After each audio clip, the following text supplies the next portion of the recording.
Bienvenue dans ce vlog où j'en suis simplement figurante. Ici, on va s'interroger sur le syndrome de la victime et je vais te raconter une histoire. J'ai filmé ce vlog le jour où je suis tombée sur la vidéo d'une guérisseuse qui racontait son histoire et qui nous explique ce qu'est le syndrome de la victime dans la vie et la métaphore de notre vie avec celle d'une pelote de laine. Ça m'a interpellée et j'ai décidé de filmer un vlog. Ce que je peux te confier ici, c'est que ça a été un vrai déclic pour prendre conscience que j'en étais clairement atteinte. Ouais, clairement, je suis une victime de ma propre vie. Alors j'ai fait la liste des choses qui bloquaient actuellement dans ma vie. À vrai dire, en ce moment, je dois tout reprendre à zéro. En tout cas, moi, c'est l'impression que j'ai. Certainement pour le meilleur et peut-être pour le pire.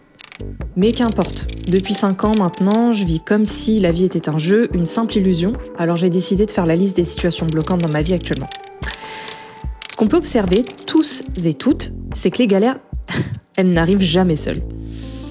Actuellement, je suis officiellement sans emploi, avec une maladie chronique, j'ai peu d'argent, peu de vie sociale, j'aimerais déménager parce que mon studio, il me plaît pas plus que ça, et la ville dans laquelle je vis, c'était censé être juste une escale, et en plus, je suis célibataire au moment où je tourne cette vidéo.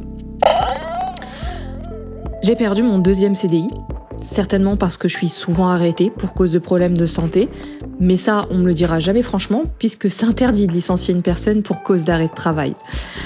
Alors ils vont dire que j'étais pas aux attendus, que mes objectifs n'étaient pas remplis, ou même que j'ai jeté mon casque. Ouais. Alors que d'autres venaient au travail en état d'ivresse, mais ça, c'est un autre sujet. Cette perte d'emploi, elle a généré forcément une perte financière assez conséquente, 50% de perte, et forcément une diminution de mon style de vie. Alors, fini les ongles chez ma prothésiste préférée, fini les flemmes de faire à manger via en commande, et les longues balades en voiture jusqu'en Savoie pour se baigner au milieu des montagnes. De toute façon, pourquoi partir si loin ? Je suis célibataire maintenant et j'ai plus envie de rencontrer l'amour. J'ai peu de vie sociale par choix, mais aussi parce que j'ai peu d'amis et que je ne fais pas d'efforts pour conserver les liens que je tisse. J'ai arrêté le théâtre parce que je pensais avoir trouvé une nouvelle carrière et que ça me prenait trop de temps et que j'avais envie de passer aussi du temps avec mon copain et que je préfère aller à l'e-sport. Résultat, tout ça, c'est plus d'actualité et le fait d'avoir arrêté ma première année de théâtre 2 mois avant le spectacle a fait que l'école ne m'admet pas en 2e année. C'est pas fou, hein ? Non. Je suis très satisfaite du quartier dans lequel je vis. À la base, mon studio, c'était pour une année d'études et cette ville, ça devait être juste une escale avant de partir dans le sud. Comme tu peux le voir, apparemment, j'ai pas de chance et je suis une vraie victime de la vie. Alors, qu'est-ce qui s'est passé ? Comment peut-on se voir autant poursuivi par la malchance ? Si on en croit le syndrome de la victime, tant que nous gardons en tête que les événements extérieurs dirigent notre vie, nous sommes des victimes. Et nous continuerons de subir les foudres de la vie. Mais si nous voyons notre situation comme une pelote de laine, nous devons commencer à reconsidérer nos combats. Si on tire sur tous les fils, n'importe comment, tous les fils en même temps, alors la pelote risque de s'en mêler encore plus. D'ailleurs, durant ma première année de théâtre, notre prof nous avait fait faire un exercice dans lequel on devait tous se tenir par la main, former un cercle, et ensuite, on devait tous s'entremêler pour finir par réussir à se dénouer et revenir en cercle sans se détacher les mains.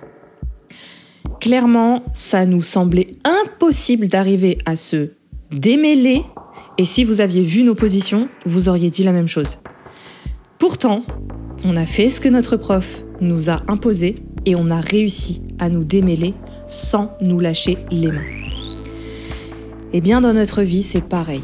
Si on tente d'agir sur tous les plans en même temps, on s'épuise et on reste bloqué.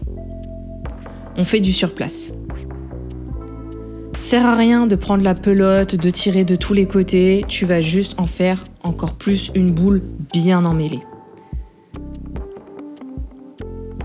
Il suffit de tirer sur un seul fil pour commencer à dénouer les problèmes. Sur la pelote de laine, tu vas tirer un fil, puis ensuite un autre. Mais tu commences par un fil et tu vas commencer à dénouer ta pelote. Alors dans la vie, on va commencer par reconnaître notre part de responsabilité et notre pouvoir créateur. Ensuite, on choisit un domaine et on se concentre dessus uniquement.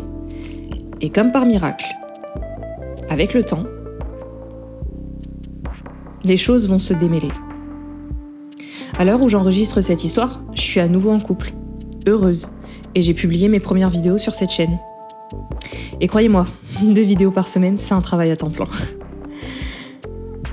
Au final, en m'imposant une routine de travail pour créer du contenu, je suis en train de créer une activité. Je crée, d'une certaine manière, mon propre emploi du temps et mon propre emploi. Et donc, par ricochet, je me préoccupe plus du reste, car la magie de la vie s'occupera de dénouer tous les autres liens. Le fait de m'imposer une routine de travail pour créer du contenu, eh bien, ça fait que je crée mon quotidien, ma vie, mon emploi du temps. Et en fait, je crée une sorte d'emploi. Et donc, je me préoccupe plus du reste. Je me focalise sur la création de contenu. Parce que le but était de dénouer le fait que j'étais sans emploi. Et ça a marché. Je me focalise et je ne pense plus au reste. Finalement, je laisse la magie de la vie s'occuper de dénouer les autres liens. Puisque j'ai débloqué déjà cette impression d'être sans emploi, d'être inutile, d'être inactive, et aussi, par la suite, sans avoir à forcer, le fait de m'être concentrée sur une seule activité pour moi, donc la création de contenu, a peut-être débloqué aussi, de façon magique, peut-être, le fait de ne plus être célibataire. J'avais plus de temps à consacrer pour autre chose, des distractions, pour aller combler mon vide affectif. C'était plus à l'ordre du jour. Donc au final, utiliser la métaphore de la pelote de laine, ça m'a aidé à débloquer un premier step. Et je suis curieuse de voir la suite. Prends bien soin de toi et à très vite.